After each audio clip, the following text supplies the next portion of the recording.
Hi guys, it's me again, FLYWITHMEFPV, and I'm here to show you a new build that I just finished based on a frame called STP ZX-220.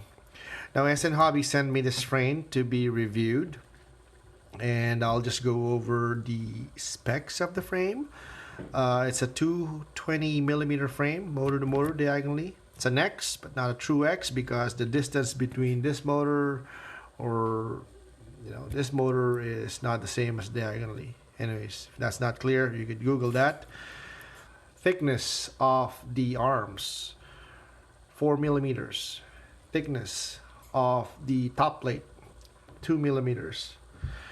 And what I like about this frame is just, I started seeing this with other frames, and one of the frames that I build, the Raptor 5, uses these, I don't know what you call it exactly, but from the description of the frame, it's called an insert nut. I don't know if you could see that. Oops, that's the insert nut there. There you go, there, and then there. Anyways, it uses that type of nut to, hold the arms to the main body. And what I like about that nut, it actually has grooves and it bites to the carbon fiber. So I think I'm gonna see more of those type of nuts on frames moving forward.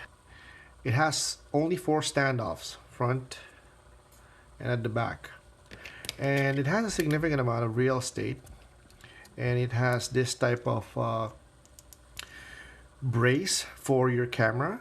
Now if you're going to use a micro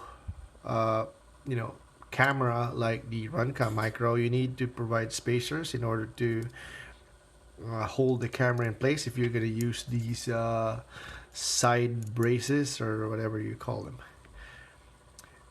This frame also comes with this carbon fiber plate at the back, which has holes where you can mount your SMA connector. This one is using I used a Mach 2 VTX from Race Day Quads, and it has a pigtail, goes in there. You could easily screw the the pigtail, the SMA into this back plate, which is pretty convenient. I like this because if you're in a race, or if you're going to use this frame in a race, you could easily switch antennas. This is one of the things that I want to make sure, if you're going to use this frame, to be very careful. See, this is not the original XT60 that came with it. It came with this customized XT60 power connector. Basically, it goes into that hole there, and you could screw it in. However, be very careful if you're gonna solder lead wires here, because what I did was to ruin it. I put my solder too long, and it actually melted the plastic. So just be careful if you are going to use this connector, or XT60, I'm sorry, and make sure that you don't put your solder there too long, or else you're going to melt the plastic. So for this build, I'm using a JB, or Joshua Bardwell AIO flight controller. It's an F4 flight controller, and it's what I like about this, and you can check it out online.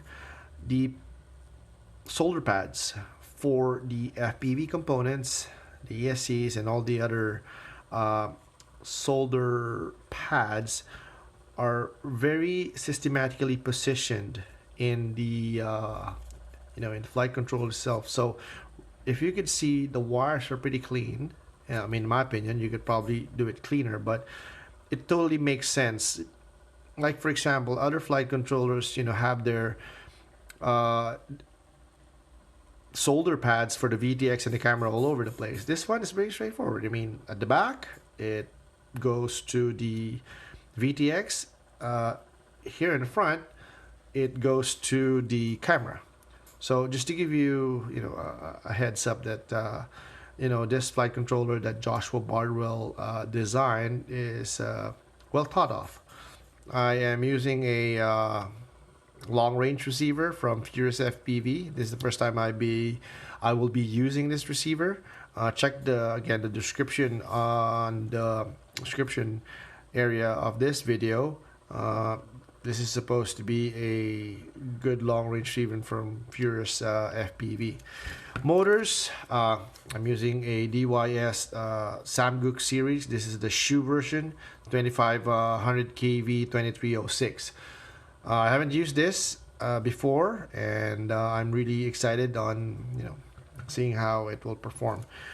If you could see this is this part of the arm. It has a bit of carbon fiber there protruding, which is good to protect the motors. But in my experience, it is okay, but it doesn't really protect the motors really that much, because this is the first thing that will be destroyed when you crash into concrete or metal or whatever that is harder than carbon fiber. Again, guys, this is the ZX-220 from SN Hobbies, STP ZX-220. That is the name of the frame. So anyways, let's go jump right away into the Maiden and see how this frame performs. And holy fucking shit, it's cold. So anyways, see the background? That's a lot of snow. But I have the Maiden my STP ZX-220. So let's see how it goes. I'm really excited to see how this thing flies. Anyways, if you see that blue thing over there, that's a tarp.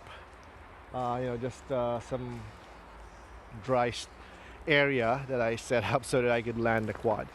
So anyways, guys, thank you for supporting my channel, and keep on smashing that like button, subscribe, and share.